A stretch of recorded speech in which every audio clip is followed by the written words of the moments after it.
You want rage? Cool, because this match manufactured it. A man who built his legacy on masks, sacrifice, broken bones, and respect. Standing across the ring from a guy who treats wrestling like a side quest between scandals and sponsorships. Yeah. That's the energy we're starting with. Because the moment the bell rings in Rey Mysterio vs Logan Paul, something ugly crawls out of the fanbase. And I'm not talking about heel heat, I'm talking about moral outrage. The kind that makes you slam the comment button before the first lockup even finishes. So let me ask you this right now, before we go any further. Should celebrity wrestlers even be allowed to compete for chamber spots? Drop a yes or no in the comments. Don't overthink it. Gut reaction only. Rey Mysterio doesn't walk to the ring. He carries history. Every step down that ramp is stitched with decades of lucha libre culture, with bruised ribs from WCW, shattered knees from WWE, and the weight of an entire generation of smaller wrestlers who were told they'd never make it. Rey didn't just make it, he changed the industry. He turned too small into too fast, too fragile into too dangerous. And then there's Logan Paul, a man who didn't earn the business's trust but borrowed its spotlight. A man who didn't grind through bingo halls but parachuted into premium live events. A man who somehow walked into WWE and decided, yeah, I'll be great at this too. That contrast alone is enough to make fans furious. But WWE didn't stop there. They put Elimination Chamber stakes on the line. Now it's not just about pride. It's not just about respect. It's about opportunity. One spot, one match, one chance to stand inside steel and chaos with the biggest names in the company. And suddenly, the question isn't, can Logan Paul wrestle? It's, does he deserve this shot more than Rey Mysterio? Be honest with yourself, who should that chamber spot belong to? The bell rings and the tension doesn't ease, it thickens. Rey doesn't rush. He never does. Experience teaches patience. You can see it in his footwork, in how he sizes Logan up like a chessboard instead of a boxing ring. Rey's not trying to prove anything he already has. Logan, on the other hand, is itching. You can tell he wants to shock everyone. Every movement screams, watch this, clip this, post this. He's not just wrestling Rey Mysterio, he's wrestling the internet's expectations. He wants the viral moment, the highlight reel, the screenshot where fans are forced to admit, okay, maybe he belongs.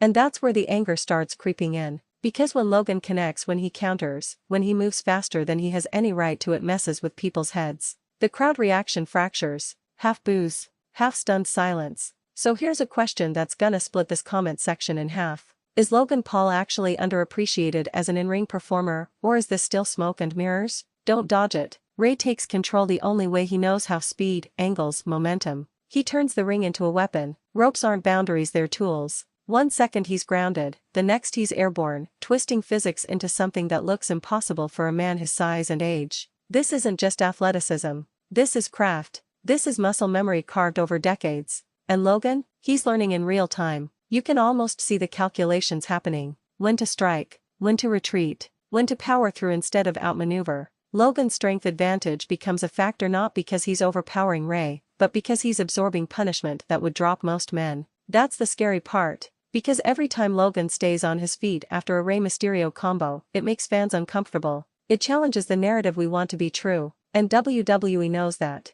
They're leaning into it. Hard. Momentum swings. Rey gets caught. Logan capitalizes. The ring suddenly feels smaller. Logan presses, smothers, leans his weight into every hold like he's trying to erase Rey's speed by force. This is where experience clashes with raw physicality, and it's not as one-sided as people expected. And that's when the comments start forming in people's heads. Why is Rey struggling this much? Why does Logan look so comfortable? Are they really doing this? Yes, they are. Because controversy equals conversation. And conversation equals clicks. So let me throw another one at you. Should WWE protect legends more in matches like this, or is realism more important? There is no safe answer. Rey fights back, not with strength, but with defiance. He doesn't slow down. He speeds up. Faster transitions, sharper strikes, riskier aerials. This is Rey reminding everyone why he's still here. Why he didn't fade into a nostalgia act. Why he's still dangerous. And the crowd feels it. Every near fall gets tighter. Every escape gets louder. You can sense that tug-of-war between respect for Rey and shock at Logan's resilience. It's uncomfortable, and that's exactly why it works. Logan sells just enough. Rey sells just enough. The balance is deliberate. Because this match isn't about dominance. It's about validation. There's a moment every great match has, one where everything shifts. One mistake. One opening. 1 second too slow. Rey goes for something high risk. Because of course he does. That's who he is. And Logan, whether through instinct, luck, or preparation, meets him in mid-motion. The impact changes the tone, now the doubt creeps in. Now fans start asking the question they hate asking. What if Logan actually wins this? Be real when that thought crossed your mind. Did it make you angry? The match stretches deeper. Fatigue sets in. Rey's breathing gets heavier. Logan's movements lose some snap, but not confidence. Neither man is backing down, and that's where the psychology shines. Rey isn't just fighting Logan Paul. He's fighting the idea that his era is being replaced by spectacle.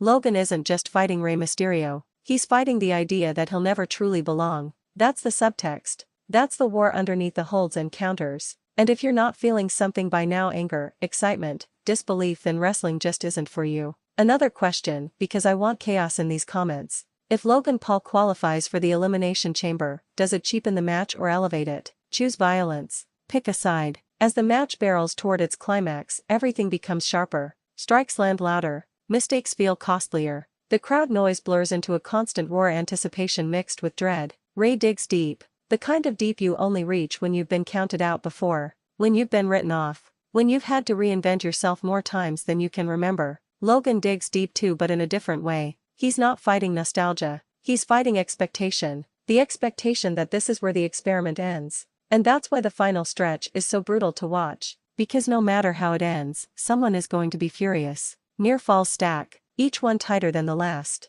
Every kickout feels like a statement. The camera catches faces in the crowd, hands on heads, mouths open, disbelief everywhere. This isn't supposed to be happening like this. But it is. And that's why people keep watching. Let me pause right here and ask something important. Did this match change your opinion of either man, yes or no? No explanations. Just honesty. The closing moments hit like a storm. Everything that came before, the resentment, the legacy, the controversy, collides in one final exchange. Rey throws everything he has left. Logan answers with everything he's learned since stepping into this world. No shortcuts. No gimmicks. Just consequences. And when it's over, when the bell finally rings, the reaction isn't relief. It's explosion. Because whether you loved it or hated it, you felt it. That's the real reason this match matters. Not because of who won. Not because of who advanced. But because it forced fans to confront something uncomfortable. Wrestling is changing. And it doesn't care how angry that makes you. Rey Mysterio represents what wrestling was: heart, struggle, innovation.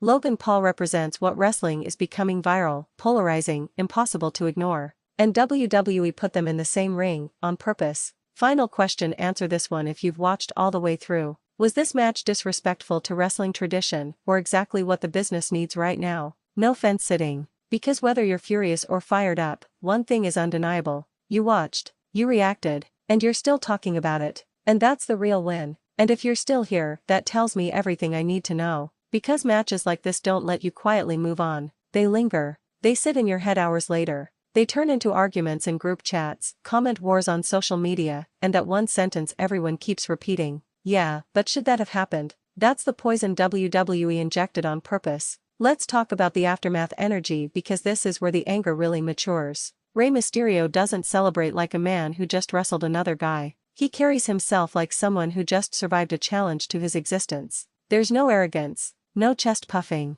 just that familiar mix of exhaustion and pride that only legends can wear without looking fake. And Logan Paul? Win or lose, he doesn't look embarrassed. He doesn't look humbled. He looks validated. And that's what rattles people. Because fans can accept celebrities failing. Fans can accept outsiders getting exposed. But fans hate when an outsider proves they can hang. So let me ask you something that might sting a little. Would this reaction be different if Logan Paul wasn't already famous? Think before you answer. What makes this match dangerous is not the moves, it's the message. The message is simple and infuriating. If you're good enough, your past doesn't matter. And that directly clashes with wrestling culture. This business has always pretended it's a meritocracy, but deep down, fans know it's built on suffering. Paying dues, missing holidays, wrestling hurt, earning respect the hard way. Logan Paul skipped all of that. And yet here he is, trading sequences with Rey Mysterio in a match that didn't look out of place. That contradiction is why this match splits the audience straight down the middle.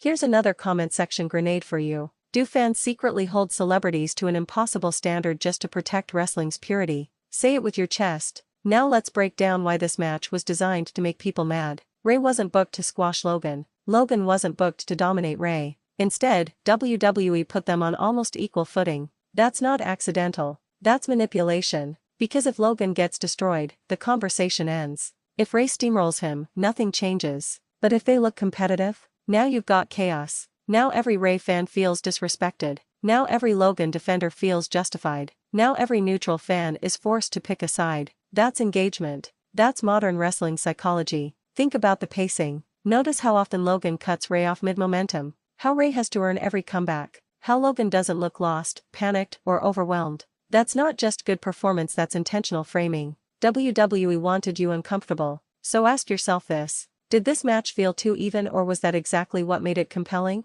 And let's talk about Rey's age, because nobody wants to, but everyone thinks about it. Rey Mysterio has been wrestling longer than some fans have been alive. Every time he steps into the ring now, there's an unspoken question hanging over him. How much longer can he do this? Matches like this amplify that question, not because Rey looked bad but because Logan looked too good. That's the fear, not that Rey's washed, but that the future is arriving whether we like it or not. Here's a brutal one. Should legends like Rey still be gatekeepers, or should the next generation force their way through? No sentimental answers. As the dust settles, one thing becomes painfully clear. This wasn't just a qualifying match. It was a stress test. A test of how much fans are willing to accept change. A test of how far WWE can push the blend of entertainment and tradition. A test of whether talent can outweigh resentment. And judging by the reaction, the test worked. Because nobody shrugged this off. Look at the online response. Some fans scream that this was disrespectful. Others say it was one of the most gripping TV matches of the year.